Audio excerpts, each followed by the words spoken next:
जितने भी ये साइड काम कर रहे थे सब दब गए बह गए होंगे। ओ भाई चट्टानी गिर रही वहाँ। एनटीपीसी तो गया।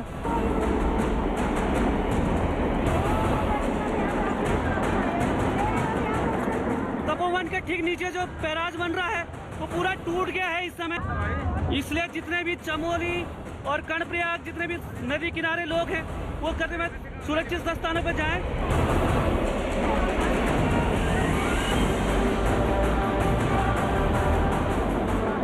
धौली गंगा जो है तबाही मचा रही है। नीचे जहाँ तक नजर पड़ रही है चमोली कर्णप्रयाग श्रीनगर तक सभी दोस्तों से अनुरोध है, सभी मित्रों से अनुरोध है कि बच करें। जो भयंकर तरीके से इस समय स्थिति बहुत खराब हो रही है, कृपया ध्यान दें सभी लोग। इस समय जो यहाँ पे है पूरा भयंकर तरह से तबाही मच रही है, इसलिए ये देखिए ये नदी जो है इस धौली गंगा ने यहाँ पे बहुत भयंकर तबाही मचानी शुरू कर दी है। कौन गया?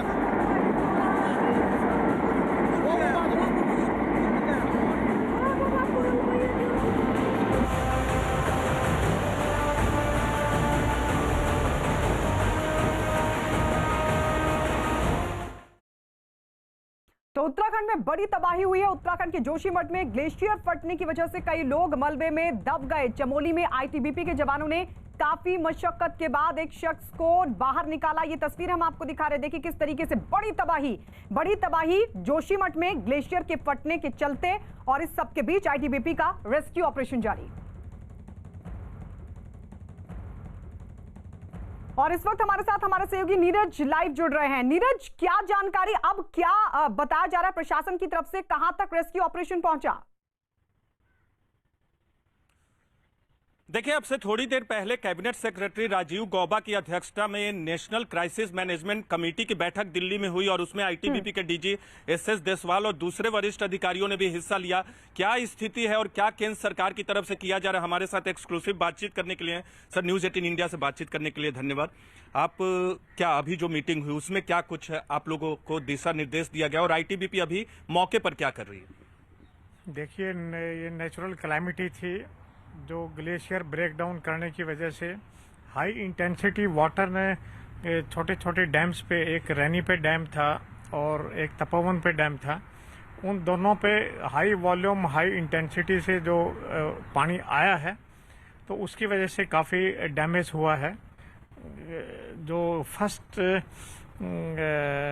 प्रोजेक्ट है, हाइड्रो प्रोजेक्ट है, डैम है, वो कम्प्लीटली वॉश अवे है और दूसरे के ऊपर से भी पानी आउटफ्लो किया है।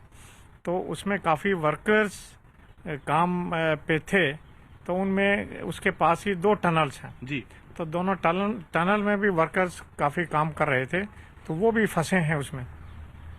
तो एक टनल में रिपोर्टेड थे कि भी 16 वर्कर्स हैं, लेकिन उस पर आईटीबीपी की रेस्क्यू टीम थी, उन्होंने उनको अप्रोच किया और 16 में से वो 12 ही मिले वहाँ पे, और 12 के 12 बिल्कुल ठीक हालत में हैं, अभी वो मेडिकल केयर में। और बाकी जो दूसरा टनल, अभी आप लोग की बैठक भी, उस बैठक में क्या कुछ हुआ? दूसरे टनल में कितने लोग हैं? दूसरी टनल में रिपोर्टेड है कि भी 30-35 के लगभग होंगे।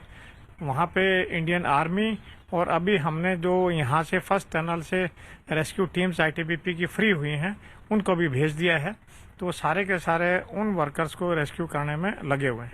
अभी जो राजीव गौबा जी की अध्यक्षता में बैठक है उसमें क्या कुछ आप लोगों ने मूल्यांकन किया है, स्थिति का आकलन किया है और आने वाले वक्त में क्या कुछ निर्देश दिया गया है? इस पूरी कमेटी की जो बैठक हुई उसका नतीजा क्या निकला? नतीजा यही है कि पूरे के पूरे एफर्ट्स, हर प्रकार की मदद लोकल प्रशासन को दिया गया है, हर प्रकार का इक्विपमेंट है, मैन पावर है, सारी उपलब्ध कराई गई हैं और वो बहुत ही अच्छे तरीके से जितने भी रेस्क्यू ऑपरेशन में जरूरतें हैं उनको पूरा करेंगे। लेकिन जो नीचे पानी का बहाव जो है, क्योंकि ग्लेशियर फटा है तो नीचे पानी का बहाव तेज हुआ है और पानी बढ़ने की भी आशंका है, तो कि ऊपर से लेकर नीचे तक में कुछ हिदायत आईटीबीपी या अभी की बैठक में कुछ ऐसा नहीं? थर्ड डैम है जोशीमठ से नीचे डाउन स्ट्रीम पे करीब 13-14 किलोमीटर पे हेलोन में, तो उसमें उसकी काफी बड़ी कैपेसिटी है, सारा का सारा पानी उसने उसको एब्जॉर्ब कर लिया है, तो उस डैम से नीचे आगे आके कोई ज्यादा खतरा नहीं है, कोई ओवरफ्लो ऑफ वाटर की कोई संभावना नहीं है। यानी हरिद्वार, ऋषिकेश और उसके ऊपर जो छोटे छोटे शहर हैं उनको बहुत चिंता करने की जरूरत नहीं है, लेकिन एहतियात बरतना है। हाँ, जो प्रेजेंट सिचुएशन में कोई चिंता का विषय नहीं है नीचे। तो आईटीबीपी वहाँ 250 जवान आपने बताया कि वहाँ मौजूद हैं, इसके अलावा आईटीबीपी कैसे काम कर रही है? जो भी जरूरत है वहाँ पे ये रेस्क्यू कंप्लीट कर लिया ऑपरेशन उन्होंने। बाकी भी जितनी भी मदद जरूरत पड़ेगी जिला प्रशासन को हम देंगे। एक अंतिम सवाल करूंगा सर, 100 से 150 लोगों के मरने की आशंका जताई जा रही थी, कोई अंतिम फिगर तो है नहीं, कि आप लोग को कितना लगता है, क्या कोई आकलन किया है इस बारे में अभी तक आप लोगों ने? नहीं, आकलन जो जिला प्रशासन है, स्टेट गवर्नमेंट है और जो डैम्स हैं उनके जो मैनेजमेंट है वो वेरीफाई करेंगे अभी कितने पर्सन्स वहाँ से मिसिंग हैं, या आसपास के गांव का जो सर्वे करेंगे क्या कोई गांव का जमा नागरिक तो नहीं लपेट में आया है, तो उसके बाद ही कुछ बता पाएंगे फिगर।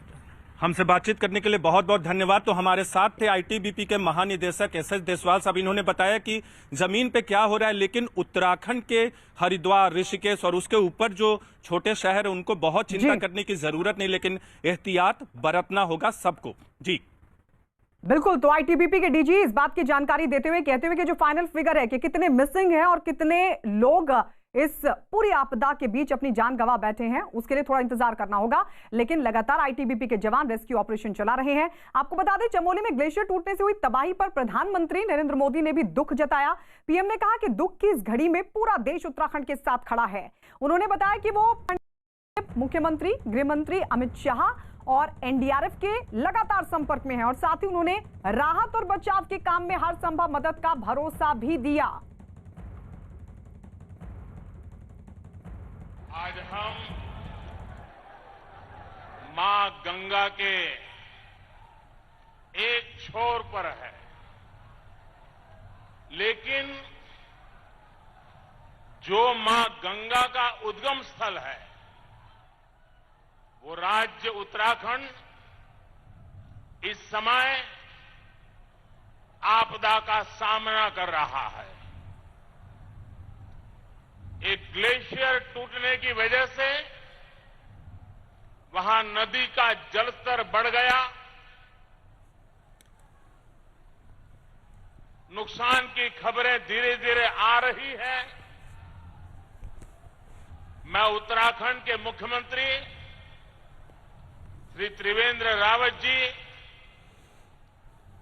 भारत सरकार के गृह मंत्री श्री, एनडीआरएफ के अफसर, उन सबसे निरंतर संपर्क में हूं। वहां पर राहत और बचाव का कार्य पुरजोश करने का प्रयास चल रहा है। लोगों को सुरक्षित स्थानों पर ले जाया जा रहा है। मेडिकल सुविधाओं में कोई कमी न हो, इस पर जोर दिया जा रहा है। वहां 2-1 दिन पहले ही काफी बर्फबारी भी हुई थी। मौसम काफी ठंडा है। लोगों की परेशानी कम से कम करने के लिए सरकार पूरा प्रयास कर रही है। उत्तराखंड में